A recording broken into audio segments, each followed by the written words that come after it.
Welcome back to the Charlie's Cavalry Coaches Show. I'm your host, John Moses. Well, now we'll catch up on the men's basketball team with head coach Ted O'Talley. Coach, thank you for joining us.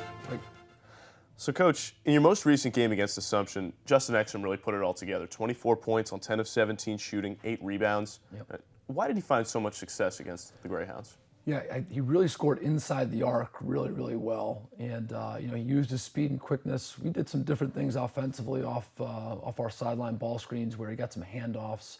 But he really got good penetration, got good lift on a shot in the lane.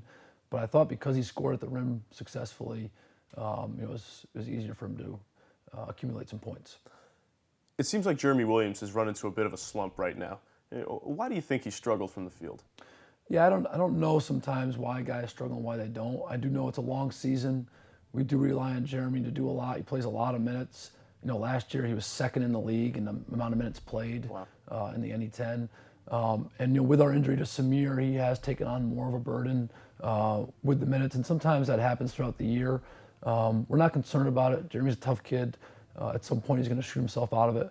But regardless of his shooting, he does give us a lot of intangibles that obviously help us and put us in a situation to be successful. He's a great teammate. He really defends the other team's best player most of the time. And obviously, we trust him on the other end with valuing the ball. You talk about intangibles, and one guy who really brings that to the table is Samir Mcdaniels, right, who you've been without for a couple of weeks now. Talk about your team's performance without him, what you really miss from him. Yeah, I think we've talked about this before. We miss his toughness. We miss just, him digging out loose balls, him getting an offensive rebound. He's a very good defender. So, we miss a lot of things, and sometimes you can't characterize what it is in the stat sheet that we miss. But I do know Samir's a winner. He's a two-time state champion in high school.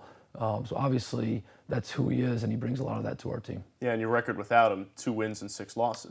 Right. And that's, it's not just Samir being missed. That's Sure. a big part of it. And again, we've had guys step into a great role. Ashanti DePass has played really, really well. There's a lot of other factors in our losing those games, but obviously he is a factor. I love the way your defense plays, denying the paint, and how sometimes it'll allow you to get out in transition really easily. Now, let's take a look at this first highlight, defense turning into offense here. Right. Yeah, when we've been successful this year on the offensive end, it has come off of turnovers and primarily block shots. Teams are a little bit more aware of our shot blockers, so they're a little bit hesitant just to go up with shots in the paint. But, in this particular case, this is Justin coming off the screen here. We did a few different things on the sideline, got our guys to turn the corner a little bit. Big-time shot by Ashanti DePass, who's really given us a huge lift off the bench. And obviously with Samir being down, has gotten a lot more minutes here recently. I thought Ashanti showed some great guts in that last game against Assumption. I remember a sequence very vividly. He missed an open three, right, and then the ball got tipped out, came right back to him. He had a decision to make. Yeah. He could flip it to the corner for Exum, who was open for 3, right, or he take the shot himself against a closing out defender. Yeah. He took it, and he made it. Yeah, no, really showed the guts. Yeah, great to see, and really happy for Ashanti.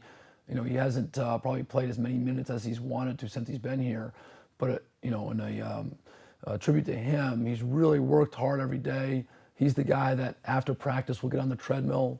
If he doesn't play as much minutes in games, he's on the treadmill. So he's really invested a lot in his basketball success, and it's great to see him get on the floor and be able to show it. Yeah, that's absolutely great to see. So let's take a look at another highlight here. Now, this is the stretch run against Pace, correct? Right, this is Pace. Yeah, this is end of game against Pace. Pace is a very, very good team. They've done really well here recently. This is a big spot in the game. Keon Williams had a heck of a game, especially down the stretch. We did a good job pushing him out a little bit. We did let him get to his left hand here, but he just makes a heck of a play against the contest that put them up by 2. We didn't call timeout here. We just played, and really proud of our guys. They didn't get rattled. Down by 2 in a late game here. Jeff Atkins makes a pretty good decision.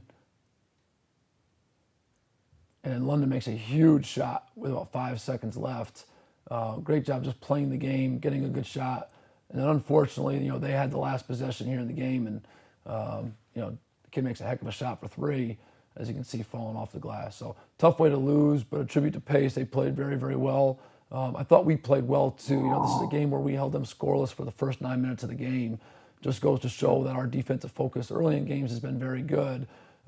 Sometimes it comes down to who has the ball last. In this scenario, it was Pace, and they made the play at the end to win. You go back and you look at that end of game situation. Do you think you could have done anything differently on the defensive end? Yeah, if we were able to turn him maybe in transition and have him go in a couple different directions before he shot it, but he had a tough shot, and hopefully in our future we're not at the receiving end of a lot of those shots. Hopefully it's us making those shots. But I thought he made a heck of a shot, and tribute to him and the Pace program. They did a great job. Last week on this show, you observed that so many games in the Northeast 10 come down to 4 minutes. Right. Whether it's the last 4 minutes of the game or maybe the first 4-minute stretch of the second half. Talk about late game execution and where your team has been good and where they've struggled. Yeah, I don't think we don't always get shots. That's some of the problems. It's maybe mishandling the ball, poor passing. But I think we've done a good job, and you're not going to be perfect in those scenarios. Sometimes it does come down to makes and misses. In that game right there, both teams, last 3 possessions, made 3 shots. So a lot of times it does come down to who makes shots and who misses them. We have been in a lot of those situations. We've won some of those games and lost some. I think that's what happens when you play in a lot of them. But I know that just being in those situations has helped our younger players, hopefully, when they see it again, understand about the situation and be successful. But it can only help us in the future. I know that. And I expect more close games here as we close out our season. I mean, you've lost 3 consecutive games by a combined 7 points. Right. How does that wear on you as a coach? Losing wears on you no matter how you lose. And, the good thing for us is, and I think we've talked about this before, we do handle disappointment well. And we haven't lost confidence. We're still very confident in what we do. We still stick to the same things that we do, and obviously with some changes. But that's the nature of sports, regardless of which sport it is.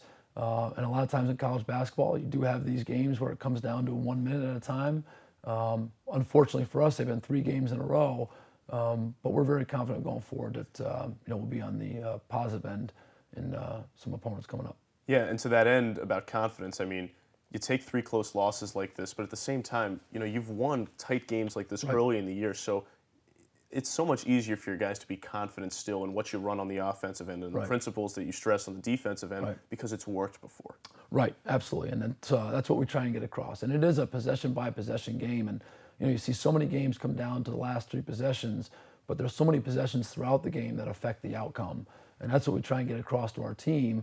Is that the first possession of the game, the 5th, the 10th, the 15th, all are important when it leads to that final score. So we're getting better with that. I would like a bigger lead as we get closer to the end of the games, but again, I think this can only help our program. And sometimes in defeat, it does rally the team, so to speak, where we'll have more success in the future in those situations. Yeah, late game execution has really been the theme sort of for your team. Right. And let's take a look at a couple of more highlights of where you stood in the last 2 games. Right.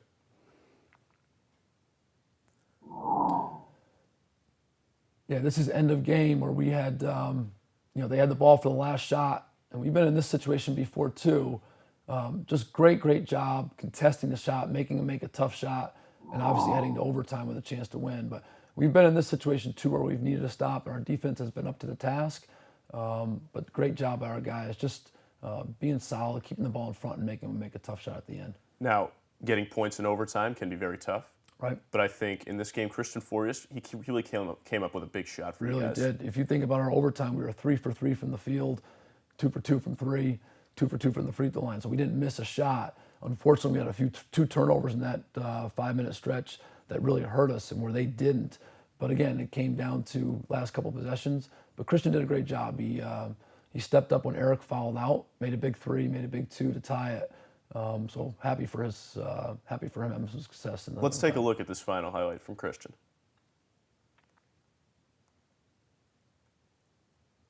So what's this set here? What are you trying to accomplish? Jeff really has had a lot of success against team penetrating.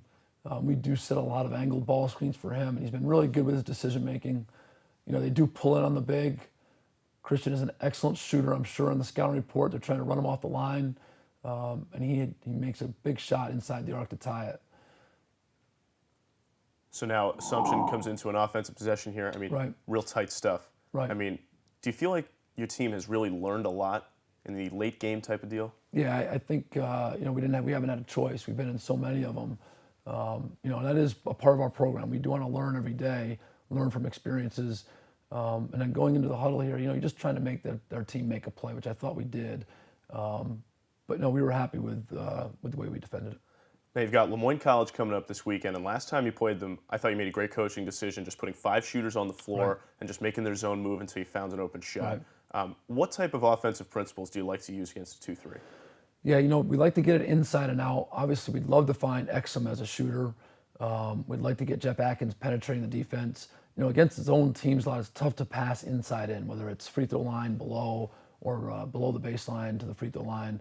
So our goal will be to get it inside out. We may experiment with some lineups and put Christian Forreston at the 5 just to kind of space the floor. They do have an excellent player in Jim Jansen that protects the rim. He's 6'10", 255.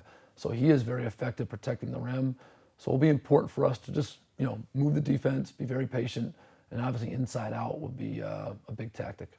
Well, Coach, thanks so much for your time. Good luck this weekend, and we'll talk to you next week. Thanks, John. Appreciate it. For more, be sure to tune to NewHavenChargers.com. Or for a completely student perspective, tune to charliescavalry.wordpress.com.